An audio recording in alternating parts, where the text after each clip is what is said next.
uma das razões para essa inclassificabilidade é a difícil classificação desse marxismo. Bem, a primeira tese que eu acho importante de descartar é a tese de que ele seria inclassificável ou desclassificado pela sua história política posterior, né? Perdão, gente, é difícil aqui. Bem, então eu acho que não é uma questão de recusar o Fernando Henrique pelo que ele foi enquanto político. Eu acho que essa é uma questão menor, veja só, não é que ela não pese, acho que ela pesa aqui e ali. Mas acho que as razões do ocultamento, a gente tem que levar a sério esse ocultamento. Levar a sério esse ocultamento implica pensar que ele não é uma mera exclusão por interesses pragmáticos políticos, eleitorais ou o que seja, tá? Então, não é porque o Fernando Henrique veio a ser senador, enfim, constituinte, ministro e depois presidente numa aliança de direita que ele foi excluído da história do marxismo no Brasil. As razões são mais profundas do que essa, tá? E também não é, eu estou descartando também essa segunda razão, também não é porque ele não se reivindique. Porque de fato ele não se reivindica, né? Não é alguém que queira o tempo inteiro afirmar, o que passou a sua trajetória intelectual toda afirmando esse pertencimento, né? Então, como ele não afirmou esse pertencimento, essa poderia ser uma das razões, né? Eu acho que pode até ser também, ela complementa o quadro, mas ela não é condição suficiente para justificar essa exclusão. Então, vamos às razões que eu considero mais substantivas, né? Para isso que eu estou chamando, em mau português, de inclassificabilidade. A primeira razão que eu acho que é interessante que a gente precisa pensar sobre isso, que é assim, o Fernando Henrique é um autor que nunca fez questão, ele não só, como eu acabei de dizer, nunca fez questão de se inscrever, de chamar para si o marxismo, né, de se dizer marxista o tempo inteiro, ele não só nunca fez questão disso, como ele também nunca fez questão de se afirmar um discípulo de algum grande marxista, né? E as escolas do marxismo em geral funcionam na base da conformação dessas grandes escolas. Então, se você é um gramsciano, se você se qualifica enquanto tal, você tem assegurado o teu lugar ali, vai ter a linhagem gramsciana, o teu nome está lá, de maneira bem clara, né? Se você é um lukácsiano e se afirma enquanto tal, né, afirma o pertencimento a essa escola, idem. E eu poderia citar outros, Althusser, Poulantzas, o que a gente quiser. O Fernando Henrique não é um autor que tenha se afirmado, ou Escola de Frankfurt, Adorno, enfim. Ele nunca afirmou essa filiação a algum marxista, certo? Isso faz do marxismo dele algo um pouco mais complexo e difícil de classificar, né? A gente tem as linhagens familiares nossas, que são baseadas nos grandes autores, nas quais ele não se enquadra, né? Ele não se enquadra, em grande medida, porque o marxismo dele é referenciado no Marx, muito mais do que em qualquer outro marxista, né?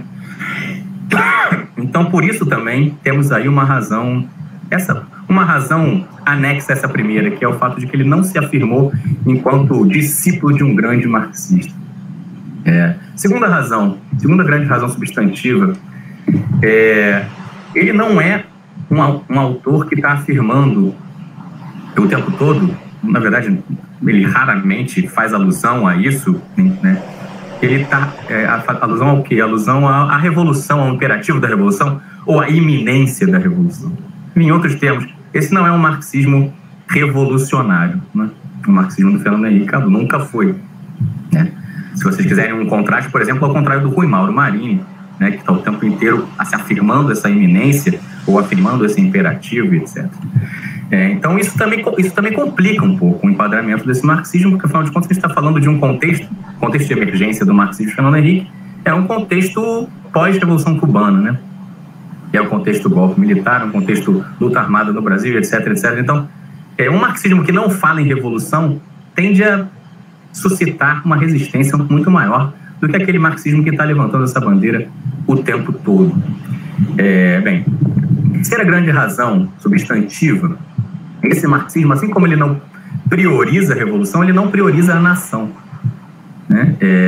Esse marxismo não se afirma ou não busca afirmar um projeto de emancipação nacional, né? E nesse sentido, talvez o grande contraponto aqui que se pode fazer é com o marxismo do Caio Prado Júnior, né? Que finca suas raízes na afirmação de um projeto de autonomia nacional, né? de um imperativo dessa construção autônoma da nação contra a colônia, né? Superação da colônia, né? Caio Prado afirma isso de uma forma que o Fernando Henrique certamente não chega perto de afirmar, né? Não chega perto de priorizar. Então você está no Brasil, na periferia do capitalismo, você não está afirmando o imperativo da revolução, você não está se filiando a um grande pensador clássico da história do marxismo, e você não está afirmando tão pouco o imperativo da autonomia ou emancipação nacional ou algo nessa linha. Mais uma, quarta razão, serão 5, tá, gente? A quarta é a seguinte, ao contrário de certos autores que dão ênfase ao aspecto negativo, à negatividade, né, do sistema capitalista, Fernando Henrique me parece ser um autor que dá ênfase à ambivalência dessa experiência histórica, né? E essa ênfase a gente pode, óbvio, situá-la, né, no enquadramento maior da história da dialética, e por aí vai, a gente não vai pegar nisso agora, mas o que importa é que essa ênfase na ambivalência, ao contrário da ênfase na negatividade, que, por exemplo, um contraponto importante aqui seria o Roberto Schwartz. Roberto Schwartz é alguém que se inscreve de maneira muito clara, né, numa tradição de pensamento cuja dialética dá ênfase à negatividade. E, portanto, tem um caráter crítico muito mais decisivo, muito mais proeminente do que no elogio da ambivalência ou na afirmação da ambivalência que comparece na obra No Marxismo do Fernando Henrique Cardoso. E, por fim, quinta razão, existe uma classificação, sim, né? O Fernando Henrique ele não é de todo inclassificável.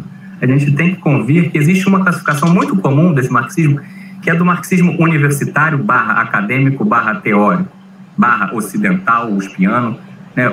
Várias derivações aí de uma ideia que seria um marxismo acadêmico, né?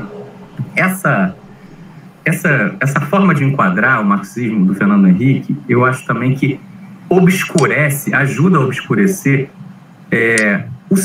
vários dos sentidos desse marxismo. Não me parece uma classificação muito, muito boa, muito generosa ou muito interessante para a história do pensamento social e político brasileiro, porque ela parece trabalhar com uma certa naturalização, né, da diferença entre o acadêmico e o político, e essa diferença me parece que não se sustenta muito.